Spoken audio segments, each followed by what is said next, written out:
And they continue to do that to this day.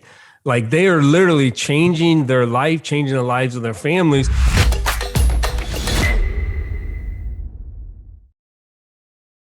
Hey, welcome back to the Amazing Freedom Podcast. My name is Nate Slamans, joined by Andy Slamans. And today we're talking about how we've been able to build multiple million-dollar brands on and off Amazon and what it takes to do that. So I think for most people getting started, the million-dollar sales mark is kind of the pinnacle or the main goal of most people. Would you say that's true, Andy? Yeah, for sure. When it comes to really any business, if you're talking about a franchise, any type of small business. There's a stat. I always say this to our team when we're talking on our when we're kind of announcing our quarterly themes. I go through this a lot with our own internal brand team. The number of U.S. businesses that actually reach the $1 million sales mark, and I'm probably going to get it wrong. And I think this data might be a few years old with inflation kind of hitting the scene lately. There's probably more $1 million businesses now than there used to be. But I think that the number was around 5 or 6% of all businesses in the US get to $1 million mark. But that means that 90 to 95, let's say it's even getting more, but only 90 plus % of the businesses in the US never hit $1 million. And I mean, does that surprise you, Andy? Does it surprise you that most businesses out there are never able to get to that 7-figure mark? Yeah, I think when we first started looking into that, this was a few years ago, we started looking at different franchises, and the average Subway franchise is around $500,000 to $600,000 in yearly revenue. And so, as Amazon sellers, when we heard that, we're like, wow, that seems really low. And then even like some of the best McDonald's franchises, I believe, are between like $1 and $2 million a year. And when you think about all the employees that they have and all the systems and all the, franchise fees that they have to pay, it really is kind of mind blowing. Then when you talk about Amazon sellers, and we know literally hundreds of them that are in our group, the Amazon Seller Tribe, that have hit $1 million within 12 months of selling on Amazon.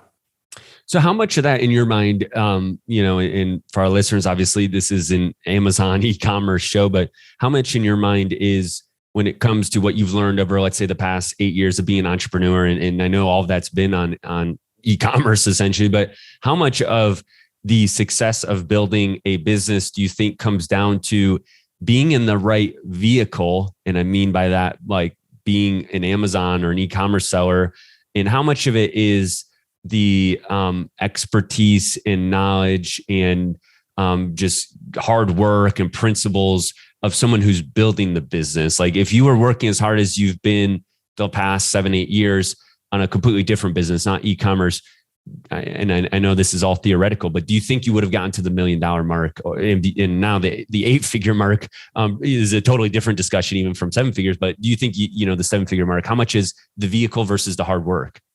Yeah. So, for me, personally, my opinion, I would definitely say it really is the vehicle and being able to get in the vehicle at the right time. If for me going back 8 years ago, if I were to start if I were to sink my money into a Subway franchise, I just, even the ones that are around me that have popped up, I don't think I come anywhere close to earning the type of money that I've made working and selling on Amazon and e-commerce. And so I think that's huge. And I think Warren Buffett talks about that. He calls it, or maybe it's called being in the right boat, at the right time. And so that, for me, I would say that's 80% of it. Yeah. And I agree with that. I think that really makes the difference between sometimes why some people are able to succeed at what seems like just such a higher level than someone else. Obviously, there's a lot of skill in small levers that can make a difference too, but just being in that right boat does make a difference. And so we're going to talk about how you've been able to build multiple 7-figure and now an 8-figure brand. But before we get into that, I just want to say, I think that's part of the reason why, probably going on 6-7 years now, you've kind of been like an evangelist in the Amazon world as far as preaching out there the benefit of selling on Amazon. So, were you thinking about that at the time? Why was it when you first started selling on Amazon that you wanted to share your experience more than I would say the average person didn't have like a show or a YouTube or a podcast talking about selling like you did way back in 2015, 2016. So like what was going through your head at that time? Yeah, for me, like there've been a few things in my life that I personally experienced, and that were really kind of life changing. And for whatever reason, if it's my personality, I don't know. As soon as I experienced it, like I want everyone that I know to experience it as well. And so, whether that's like fitness related or whether that's, like a great restaurant that I went to that I want to share and tell everybody like, hey, you need to check out. There's this amazing Mexican restaurant that just opened up in Central PA. Well, for me, when I experienced the thrill of selling on Amazon, and we both started just by flipping things around our house, and then we started selling things that we had purchased at big box stores. I still remember one of the first buys at the Walmart toy clearance. It was these huge Barbie doll houses. This was back in 2013, 2014. We were paying $30 for them, and they were literally selling for $250 on Amazon because of the supply demand economics, right? That e-commerce is able to come and really able to solve. And so, when you experience that kind of thrill, that kind of rush, like I just wanted to share it and say, hey, look, folks, anybody can do this. If I can do it, right? And I'm not a business guy back then, you can do it. And so that to me has been an exciting part. And then being able to get in relationship and community with other folks who are of that same abundance mindset. Yeah. So a lot of it just comes down to enjoying the community and wanting to share it and kind of the relationships too, I think that you've built along the way because you were kind of open and giving and being able to share what that's been able to do. For me in 2014, it was the Disney Frozen dolls, right? So for you, it was the Barbie doll houses, whatever it was. For me, it was Disney Frozen. And I think I sold like $40,000 or $50,000 worth of Elsa from Disney Frozen dolls back in 2014 while I was still in college. That's when my eyes lit up, and that's when I was all in. I was like, yes, if I can make this money from Frozen, I'm not, going to give it up. Even if at times you feel a bit weird shopping for a bunch of dolls as a 22-year-old or whatever I was at the time. And isn't it still exciting in our partner group, the Amazon Seller Tribe? There's over 500 Amazon sellers, and they continue to do that to this day. Like they are literally changing their life, changing the lives of their families by flipping products like Disney Frozen, or, another one of mine was the Mater bubble blower mower. I went around every single Boscov's in my area and I cleared the shelf. And that's what allowed me to really build the capital to put into the brands that we've been able to grow.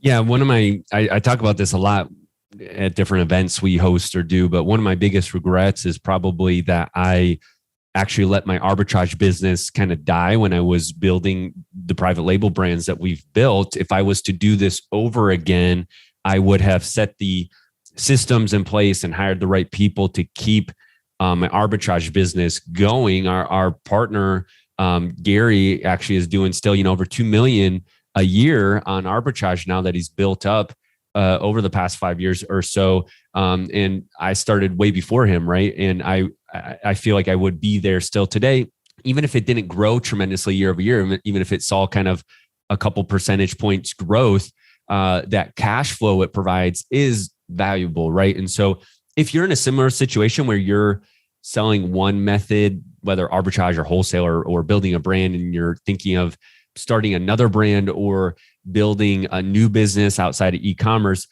my advice would be, whether you want to take it or not, but my advice would be make sure you set up the systems and hire the people to make sure that when you kind of focus your attention on the next project, that first one doesn't decline. Because I could easily I almost don't want to do the math because I'm sure it'll make me sick, but I could probably easily say that I've lost $1 million over the past 4 or 5 years now from not setting that brand up there.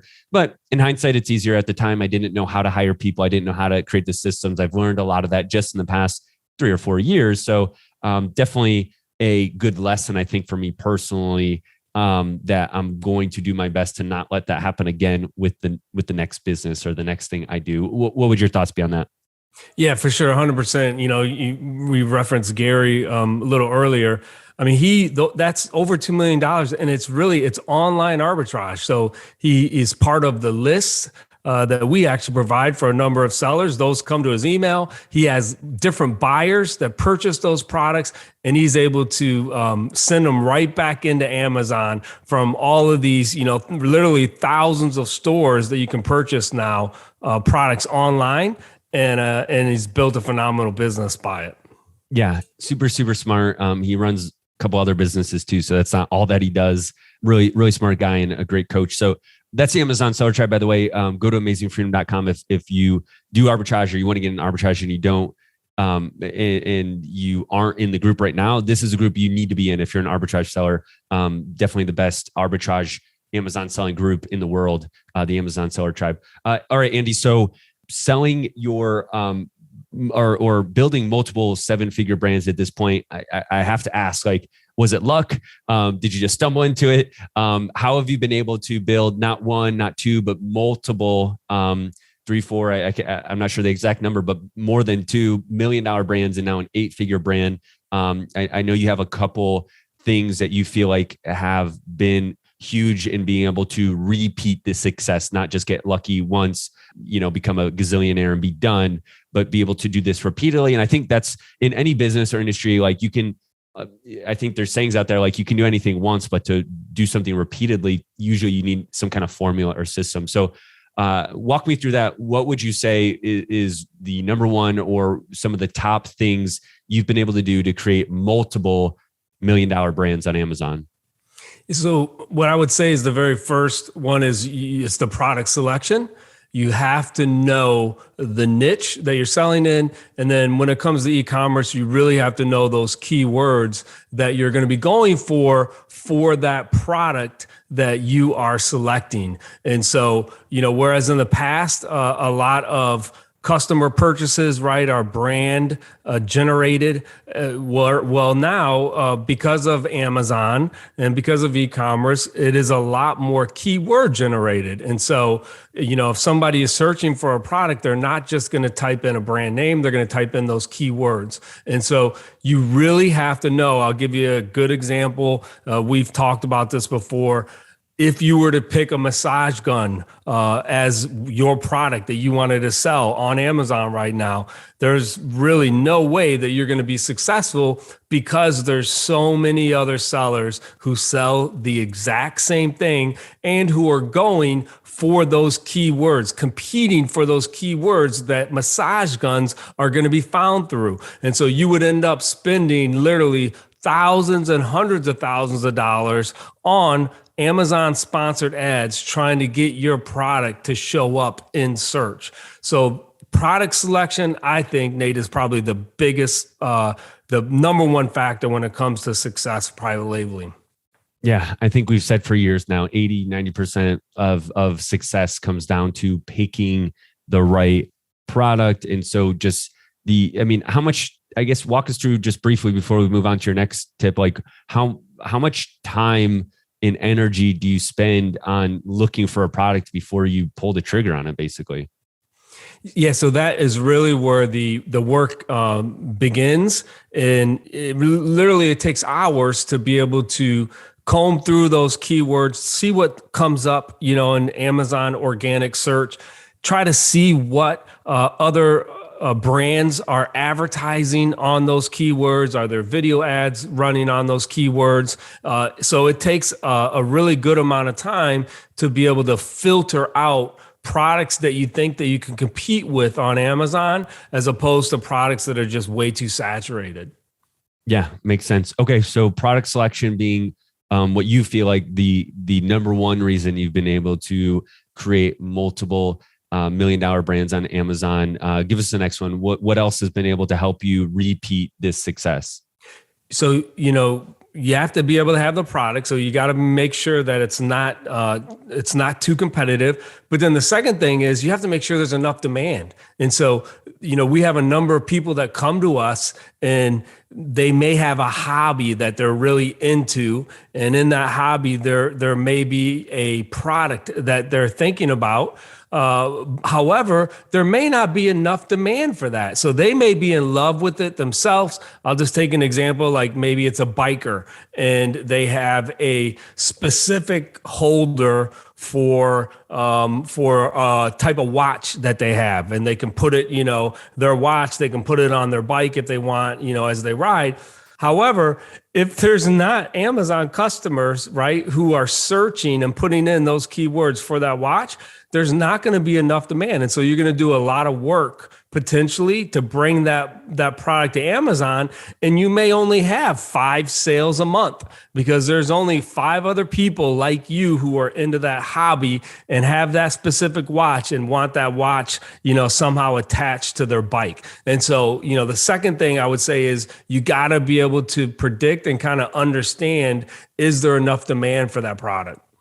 How do you reconcile that kind of passion for a certain product niche that you obviously, like if in your case, a biker, if you're going to be into that, but you can't find the right product for that, how do you reconcile that like passion and what you're wanting to do versus what's going to be viable on Amazon?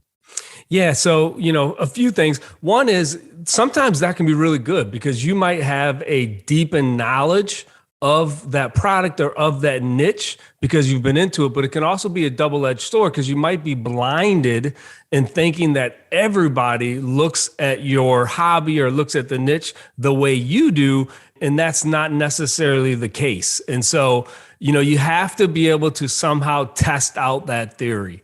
And so, if that means if you're able to do like a small test, this is kind of what we suggest. Maybe, you just create a listing and you put it on Amazon and you're able to order 20 units from, maybe AliExpress, and just to kind of feel out like, look, is there demand potentially for this product? So that's kind of one way that you could test out your theory. Okay. Makes sense. What else on product selection? Anything else that you would say, or do those key areas pretty much cover what you're mainly looking at when it comes to a new product? Yeah, those would be the 2 big ones. Okay. And now for someone who's either starting off or they've had a couple brands and they're just not really performing the way they wanted. I mean, we talked about, I think in the last episode, how you were able to sell your very first brand that you created and sold on Amazon. But in some ways you probably got, I was going to say you got lucky. However, we talked about in the last episode, and I encourage anybody who didn't listen to that to go back and watch it or listen. But you were already selling that product. So you knew that there was like the customer demand there. You probably saw the competition, and this was back, at a time where the wasn't too much competition. So you had basically seen those things. So I guess in that sense, you had a really good test data behind you, but the brand probably did better than you were expecting. We already talked about that last time. Like you weren't expecting obviously to do so well. So I guess you've been able to create multiple 7-figure brands, but not all of your brands have been winners, right? So walk us through like your mindset when it comes to how many brands you're going to launch and if something doesn't work out. Yeah. So, I'm not sure what the ratio would be, but I would say like for every 5 products, even in a brand that you have proven, for every 5 new ASINs that you bring to that brand, probably 2 or 3 you're going to reorder. So that means like out of every 5, 2 you're not going to reorder. We talk about this though. Thankfully though, on Amazon, again, if you buy it at the right price, you can usually drop your price, sell through them, and break even or maybe lose a little bit of money. And so out of those 5, you may only reorder 2. What you don't necessarily know a lot of times is you don't know what your PPC costs are going to be until, again, you bring that product to the market. So that's kind of what we call the black box, right? You kind of have a guesstimate of what those costs are going to be. But now on Amazon too, we also know that whenever you bring a product, the primary way that you're going to get found in search is by using Amazon PPC. And so that's how you're going to get displayed on that first page or on that second page, right? For those keywords that Amazon customers are going to search for. And so, you don't necessarily know, but you need to go into it with that mindset. that, yeah, I am going to launch 5 new ASINs. And you know what? I may only have 1 or 2 of those ASINs that become heroes, right? That end up sticking, that can be a double, what we call a triple, or even a home run. Those other ones you got to be okay with. But you got to continually be testing, right, to add to your product inventory. Yeah. Okay. So product selection is key, and that's going to, making sure the competition and the demand are in the right parameters so that you're making a good decision from the beginning. But even with your experience in those decisions, that doesn't mean it's going to be a success, right? You still have had multiple failures through the past couple of years, and it's kind of that keep going mentality of not giving up and launching multiple things. So product selection and not giving up. And then I know you mentioned before that the just the lessons you've learned when it's come to systems makes a difference too. So walk us through that, like creating not just one, not just two, but multiple 7-figure brands. What systems have you learned to make that more successful? Yeah, so I'm actually going to throw this one back to you, because I think you've done a phenomenal job on creating systems for the brand that we currently have. That's an 8-figure brand. And if those systems that you created would not have been in place, it would be probably a 6-figure or 7-figure brand. And so, what are some things that you saw right away that you knew that in order to scale, we had to build this out?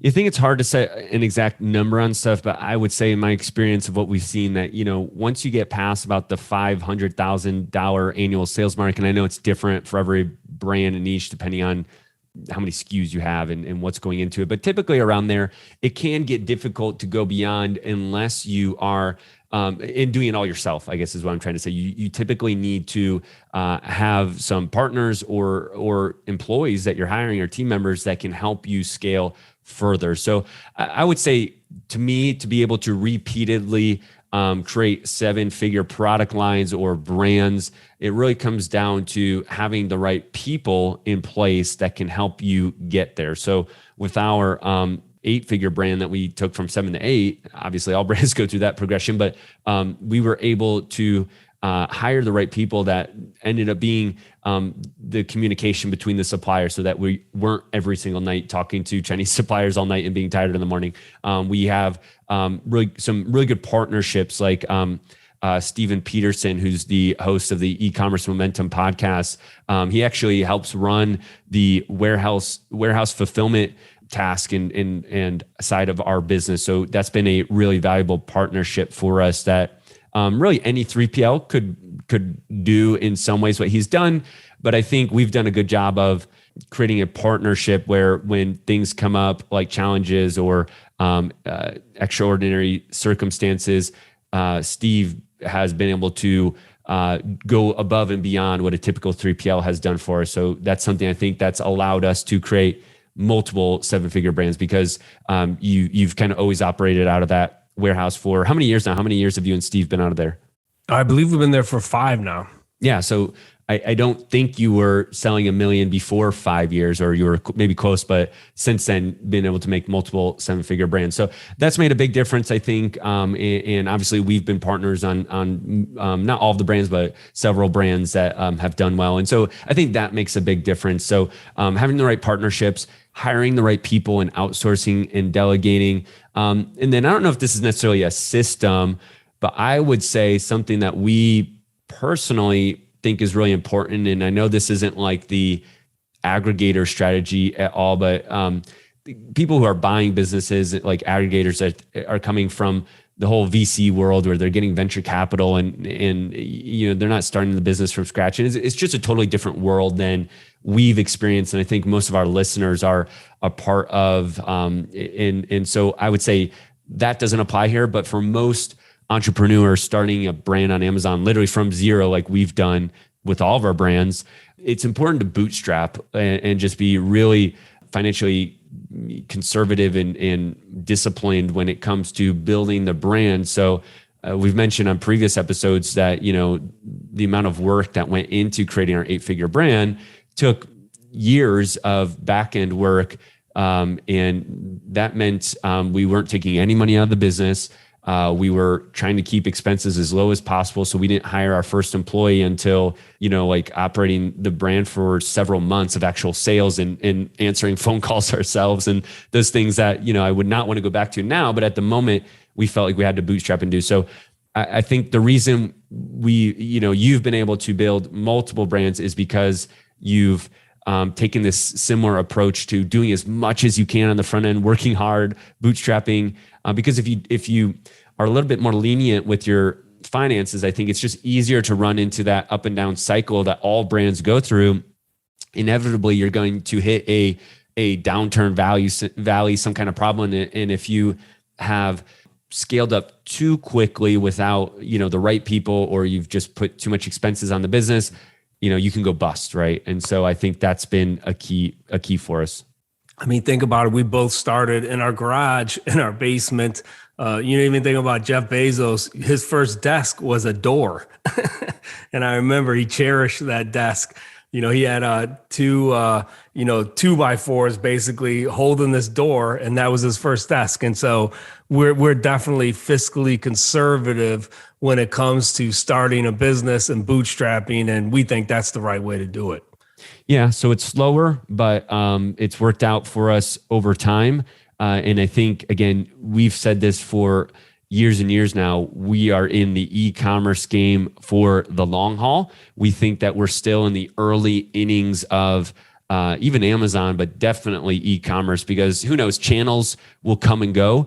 We definitely have gotten more into Shopify in the past 2 years and trying to sell on some other channels, and Walmart's, still nowhere near, the dominant player by any means, but I think they're getting better and there'll be more, right? But the D2C market, especially to your own website, I think is going to continue to grow. And as people talk about Web3 and moving from Web2 to Web3, which is kind of a newer thing. If you're not familiar with that, you can Google or look at some YouTube videos. But with just things becoming more decentralized, and there will be more personal connections through the metaverse, and with Facebook Meta and all that stuff, I think we're just going to see more and more kind of personal, direct to consumer selling, where maybe Amazon eventually won't be that place, but for now, they're the vehicle, they're the boat. It's what's worked, and this formula we've used to select the right products, do the limited demand in the competition, to just launch multiple products, not just go all in on one. We didn't mention this, but going all in on one might look like prototyping a brand new unproven design and dropping all $100,000 of the seed money that you have on that one idea. And it's like make or break that one thing. We've never done that. We've always spread our product risk across multiple ideas, so that if only 2 out of 5 worked, we were okay, right? And we could build that up, and then bootstrapping it on that way. So yeah, I agree. I think those are the ways. Anything else you would add to that helped you get to multiple 7-figure brands? No, I mean, I think that's it. And again, just trying to really be prudent and take risk, because you got to take risk, right? Fortune favors the brave. However, knowing that, if those ones fail, we still had enough reserve in the tank to keep going. Yeah. So guys, if you are looking to build your first brand, or you've built multiple brands and you are just looking to get the actual advice that Andy and I are going through all the time in our own 7- and 8-figure brands in our portfolio that we're doing, I invite you to go to amazingfreedom.com/insider and sign up to be an Amazing Freedom Insider. It's a free thing that you can just be part of to get updates that are a little bit more detailed than what we're able to go through on this show. And we invite you to join that. Andy and I have been selling on Amazon for a while now. And through that time, we've seen many people get into Amazon, get into e-commerce, and completely fail. And we do not want you to be one of them. We want you to have all this success in the world. And so subscribe to the show, become an Amazing Freedom Insider, and we'll catch you on the next episode of the Amazing Freedom Podcast.